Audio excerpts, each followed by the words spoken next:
তার মধ্যে অন্যতম একটি হচ্ছে কদম বুচি। সুবহানাল্লাহ বলেন। কদম বুচি করা, বাবা মা, ওস্তাদ মুরব্বী, পীর মাশায়েখদের কদম বুচি করা, এটি একটি প্রচলিত আমল। শুধু প্রচলিত আমলও নেই, বরং এটি একটি সুন্নাহর আমল। জোরে বলেন না সুবহানাল্লাহ। কিন্তু দুঃখজনক হলো সত্য, ইদানিং কিছু নব্য পণ্ডিত এই আমলকে হিন্দুদের প্রণামের সাথে মিলিয়ে এটিকে তারা বিদআ, এটিকে তারা সুন্নাহ বহির্ভূত, ইভেন এটিকে তারা শিরক পর্যন্ত ফতোয়া দিচ্ছে, যেটি অত্যন্ত দুঃখজনক, যেটি কখনো মেনে নেওয়া যায় না।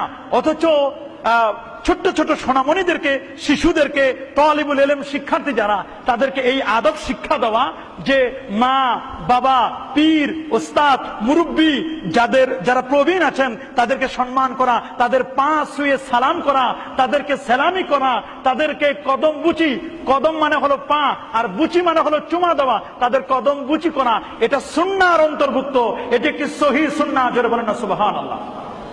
তবে অনেকে বলতে চায় যে এটি যদি সুন্নাহ হয়, তার পা ছুঁয়ে সালাম করব, মাথা নিচু করব, মাথা নিচু করলে তো শিরক হবে। না না না, কোশ্চিন কালে এটি শিরক হবে না। মাথা নিচু করলে যদি শিরক হয়, মাথা নিচু করলে যদি এটা সেজদা হয়, তাহলে যারা গ্যারেজে যারা কাজ করে, মাথা নিচু করে যারা কাজ করে, ক্ষেতের মধ্যে যারা চারা গাছ লাগায়, তারা তো মাথা নিচু করে চারা গাছ লাগায়। তাহলে মাথা নিচু করলেই শুধু শিরক হয় না, একটা জিনিস পড়ে গেছে, এটা উঠানোর জন্য মাথা নিচু করতে হয়, এটা কিন্তু শিরক হয় না। মনে রাখতে হবে এটি একটি সুন্নাহর অন্তর্ভুক্ত। আমি অনেকগুলো হাদিস কোট করব, যেটি সুনানে আবি দাউদের 709 পৃষ্ঠার মধ্যে একটি শিরোনাম দিয়েছেন ইমাম আবু দাউদ আত-তায়ালিসি রাহমাতুল্লাহ আলাইহি। তিনি বলেছেন বাবু কুবলাতুর রিজলি ওয়াল ইয়াদ, হাত এবং পায়ে চুমু দেওয়া সম্পর্কে। জোরে বলেন না সুবহানাল্লাহ। সম্মানিত হাজিরিন, সুনানে আবি দাউদের 709 পৃষ্ঠার মধ্যে হযরত জারে রাদিয়াল্লাহু তাআলা বলেন, হযরত জারে যিনি আব্দুল কায়েস গোত্রের তিনি ছিলেন একজন লিডার, তাদের অন্যতম ছিলেন। তিনি বলেন লাম্মা কাদিমনাল মদিনা ফাজআলনা নাতাবাদারু মির রাওয়াহিলানা ফানুকাব্বিলু ইয়াদান নবী সাল্লাল্লাহু আলাইহি ওয়াসাল্লাম ওয়া রিজলাহু, যে আমরা কোন একটি সফরে গিয়েছিলাম, সফর থেকে যখন মদিনা শরীফে পৌঁছলাম, আমরা খুব তাড়াহুড়া করে আমাদের যে সাওয়ারি ছিল, এই সাওয়ারি থেকে আমরা অবতরণ করলাম, আমরা নেমে গেলাম। নেমে আমরা আল্লাহর হাবিব, প্যারা নবী, নূর নবী, আকা মাওলা নবীজি মুস্তাফা সাল্লাল্লাহু আলাইহি ওয়াসাল্লামকে তার হাতে এবং পায়ে আমরা চুমু দিলাম। জোরে বলেন না সুবহানাল্লাহ। হাদিসের শব্দ হচ্ছে ফানুকাব্বিলু ইয়াদান নবী সাল্লাল্লাহু আলাইহি ওয়াসাল্লাম ওয়া রিজলাইহি, নবীর হাতেও চুমা দিলাম আর নবীর পায়েও আমরা চুমা দিলাম। এটি সুনানে আবি দাউদের দ্বিতীয় খণ্ড 709 পৃষ্ঠার মধ্যে একটি হাসান পর্যায়ের হাদিস। এই হাদিস নিয়ে কেউ কোনো কিলোকাল করে নাই। যদি হাদিসে থাকে তাহলে আমাদের কি আর কোনো বাধা আছে? জোরে বলুন, মানতে কোনো বাধা আছে? সম্মানিত হাজিরিন, শুধু কি তাই? শুধু কি সুনানে আবি দাউদ, সুনান তিরমিজির মধ্যে যে হাদিসটি কোট করেছেন ইমাম তিরমিজি রহমাতুল্লাহ আলাইহি খুব চমৎকার করে, যেটি 2733 নম্বর হাদিস সুনান তিরমিজির মধ্যে, সেই হাদিসটি হচ্ছে যে এক ইহুদি তার সাথীকে বলল যে ওইখানে একজন নবী বসা আছেন, চলো ওই নবীর কাছে যাই। তার সাথী বলছে শোনো, তাকে তুমি নবী বলো না, যদি তাকে তুমি নবী বলো তাহলে তার 4টা চোখ হয়ে যাবে, সে খুব খুশি হয়ে যাবে। তাকে তো আমরা নবী বলে এখন পর্যন্ত মানি নাই, এখনই তুমি তাকে কেন নবী বলবা? তখন ওই লোকটি ইহুদিকে সঙ্গে করে নিয়ে নবী পাক সাল্লাল্লাহু আলাইহি ওয়াসাল্লামের দরবারে আসলেন। সে নবীজি সাল্লাল্লাহু আলাইহি ওয়াসাল্লামকে সেই হযরতে মূসা আলাইহিস সালামকে আল্লাহ তাআলা যে 9টি মিরাক্কেল, 9টি মুজিজা দিয়েছিলেন, নিদর্শন দিয়েছিলেন, সেই নিদর্শন সম্পর্কে জিজ্ঞেস করলেন। 9টি নিদর্শন আল্লাহ নবী এক এক করে 9টি নিদর্শন বলে দিলেন। নবী পাক সাল্লাম যখন 9টি নিদর্শন বলে দিলেন, তখন ফাকাব্বালু ইয়াদাইহি ওয়া রিজলাইহি, ওই মুহূর্তে ওই ইহুদি এবং তার সঙ্গী দুজনে মিলে তারা আমার নবীজির হাত এবং পায়ে চুমু দিলেন। জোরে বলেন না সুবহানাল্লাহ। তাহলে বড়দেরকে সম্মান করার যতগুলো মাধ্যম রয়েছে, তার মধ্যে একটি অন্যতম মাধ্যম হচ্ছে যে তাদেরকে আগে সালাম দেওয়া, তাদেরকে সম্মান প্রদর্শন করা, তাদের সাথে মুসাফা করা, তাদের সাথে মুআনাকা করা, তাদের হাত এবং পায়ে চুমু দেওয়া, কপালেও চুমু দেওয়া। আপনারা জানেন, যারা মক্কা শরীফ, মদিনা শরীফে যান, দেখবেন যে সৌদির যারা আছেন তারা হাতে চুমা দেয়, পায়ে দেয় না। তারা এটাকে তারা অর্ধেক মানে, হাতের চুমাটাকে তারা খুব মানে, হাতে গিয়ে চুমা দেয়, দাড়িতে চুমা দেয়, কপালে চুমু দেয়, কিন্তু হাদিসের মধ্যে ওয়ারিজিলাইহে, পায়ে চুমা দেওয়া যাবে, এটাকে সুন্নাহর নিয়ম অনুযায়ী এটাকে আমরা আমাদের দেশে বলা হয় কদম বুচি, সেলামি করা। আমরা শুধু ঈদ আসলে সেলামি করি, কিন্তু মুরব্বীদেরকে যে সম্মান করতে হয়, শ্রদ্ধা করতে হয়, তাদের কদম বুচি করতে হয়, এটি হাদিস দ্বারা প্রমাণিত। ইমাম বুখারী রহমতুল্লাহ আলাই তার বিখ্যাত কিতাব আল আদাবুল মুফরাদ, আল আদাবুল মুফরাদের মধ্যে লেখা আছে, মুসা ইবনে ইসমাইল তিনি বলেছেন, আমাদেরকে হাদিস বর্ণনা করেছেন মাতার বিন আব্দুর রহমান আল আনাক, তিনি বলেছেন আমাকে দীর্ঘ হাদিস বর্ণনা করেছেন সাবা গোত্রের এক মহিলা, তার মশহুর নাম হলো উম্মে আবান বিনতে ওয়াজে। হযরত উম্মে আবান বিনতে ওয়াজে, সে তার দাদা থেকে বর্ণনা করেন, তিনি বলেন আমার সাথে আরো অনেকেই ছিল, যাকা রাসূলুল্লাহ সাল্লাল্লাহু আলাইহি ওয়াসাল্লাম ফাআখাযনা বিয়াদিহি ওয়া রিজলাইহি নুকাব্বিলুহা, আল্লাহর হাবিবকে আমরা চুমা দিলাম তার হাতে এবং পায়ে। ইমাম বুখারী রাহমাতুল্লাহ আলাইহি তার আদাবুল মুফরাদের মধ্যে তিনি আরেকটি হাদিস কোট করেছেন, 976 নম্বর হাদিস। হযরত সুহাইব বলেন রাআইতু আলিয়ান, আমি হযরত আলী রাদিয়াল্লাহু তাআলাকে দেখলাম হযরত আব্বাস রাদিয়াল্লাহু তাআলার হাত এবং তার পায়ে চুম্বন করছেন, যে রাআইতু আলিয়ান ইউকাব্বিলু ইয়াদাল আব্বাস ওয়া রিজলাইহি, আমি আলী রাদিয়াল্লাহু তাআলাকে দেখলাম যে হযরত আলী রাদিয়াল্লাহু তাআলা হযরত আব্বাস রাদিয়াল্লাহু তাআলা আনহুর হাত এবং পায়ে চুমা দিচ্ছেন। জোরে বলেন না সুবহানাল্লাহ। দুরুল মুখতার ফতোয়ায়ে শামীর মধ্যে স্পষ্ট করে লেখা আছে, ফতোয়ায়ে শামী 26তম খণ্ড 392 পৃষ্ঠার মধ্যে লেখা আছে, মান কাব্বালা রিজলা উম্মি ফাকান্নামা কাব্বালা আতাবাতাল জান্নাহ, যে ব্যক্তি তার মার পা ছুঁয়ে সালাম করলো, সেজন্য জান্নাতের চৌকাঠ, জান্নাতের দরজায় গিয়ে সালাম করলো। জোরে বলেন না সুবহানাল্লাহ।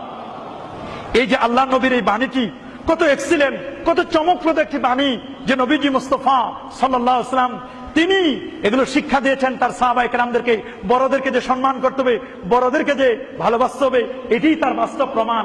সম্মানিত হাজিরিন, আল মুস্তাদরাক আলা সাইয়াইনের মধ্যে আরেকটি হাদিস রয়েছে, আল বারাকাতু মিন আকাবিরকুম, যে বরকত আছে প্রবীণদের মধ্যে।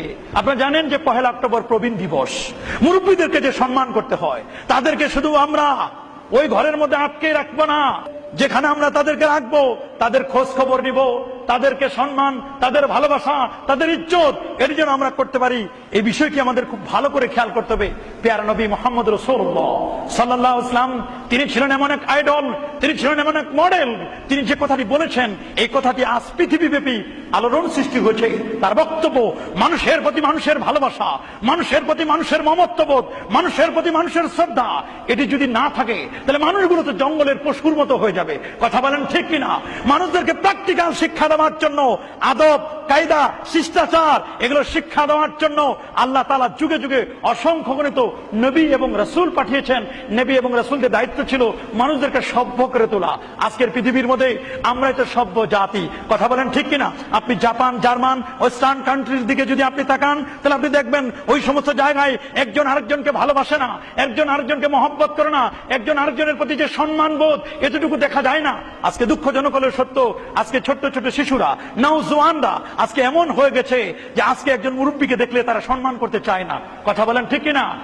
আগে, আজ থেকে 10-20 বছর আগে, 30 বছর আগে, 50 বছর আগে একটি বাসে অথবা কোনো গাড়িতে যদি দেখা যেত যে একজন মুরব্বী, একজন প্রবীণ মানুষ তিনি দাঁড়িয়ে আছেন, তাহলে ওই প্রবীণ মানুষটাকে দেখার সাথে সাথে যুবক তার সিট ছেড়ে দিয়ে প্রবীণ মানুষটিকে তার জায়গায় বসতে দিত। সুবহানাল্লাহ। কিন্তু এখন হচ্ছে উল্টো।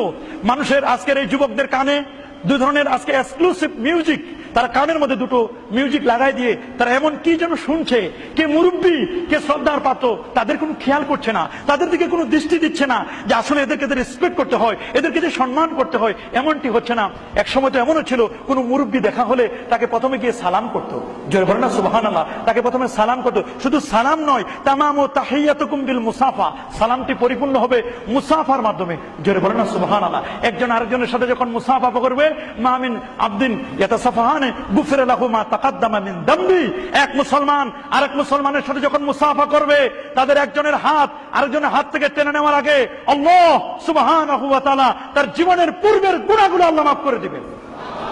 সগীরা গুনাহ, ওয়া ইন তাবা, তওবা করলে আল্লাহ কবিরা গুনাহ মাফ করে দিবেন। শুধু কি মুসাফাই শেষ, বরং মুরব্বীদেরকে সম্মানের পাত্র দাদা, দাদি, শ্বশুর, শাশুড়ি, ওস্তাদ, পীর, মাশায়েখ, হক্কানি পীর মাশায়েখ, তাদের পা ছুঁয়ে সালাম করতে হবে। এটিও ইসলামী আদবের একটি অন্তর্ভুক্ত, ইসলামী শিষ্টাচারের একটি অন্তর্ভুক্ত। এটিকে বিদআ বলা, এটিকে ইসলাম বহির্ভূত বলা, এটি কখনো কাঙ্ক্ষিত নয়, এটি কখনো শোভনীয় নয়, বরং এটি সহিহ সুন্নাহ দ্বারা প্রমাণিত। আমরা যেন মনটি না করি। আপনার শুনলে অবাক হবেন, জগৎ বিখ্যাত মুহাদ্দিস আবি আব্দুল্লাহ মুহাম্মদ ইবনে ইসমাইল ইবনে ইব্রাহিম ইবনে মুগীরা আল বারদিস আল জুফি আল ইয়ামানি আল বুখারী রাহিমাহুল বারী, ইমাম বুখারী যিনি 6 লক্ষ হাদিসের পণ্ডিত, সেই ইমাম বুখারী রাহমাতুল্লাহ আলাইহি। ইমাম মুসলিম হচ্ছেন শাগরিদ আর ইমাম বুখারী হচ্ছেন ওস্তাদ। ওই মুহূর্তে একদিন ইমাম মুসলিম বলেন, ইয়া উস্তাদ আল উস্তাদিন, হে ওস্তাদের ওস্তাদ, আপনি তো বহু মানুষের ওস্তাদ, উবসুত রেজলাইকা, আপনি আপনার পাটা বাড়ায় দেন, উকাব্বিলু রেজলাইক, আমি যেন আপনার পায়ে একটু চুমা দিতে পারি, একটু কদম বুচি করতে পারি। জোরে বলেন না সুবহানাল্লাহ। ইমাম বুখারীর মতো বড় পণ্ডিতের কাছে ইমাম মুসলিম তিনি বললেন, আপনার পাটা বাড়ায় দেন, আপনার কদম আপনি বাড়ায় দেন। ইয়া উস্তাদ আল উস্তাদিন, হে ওস্তাদের ওস্তাদ, উবসুত রেজলাইকা, আপনার কদম, আপনার পাটা বাড়িয়ে দিন, আমি আপনার পায়ে একটু চুমু দিব।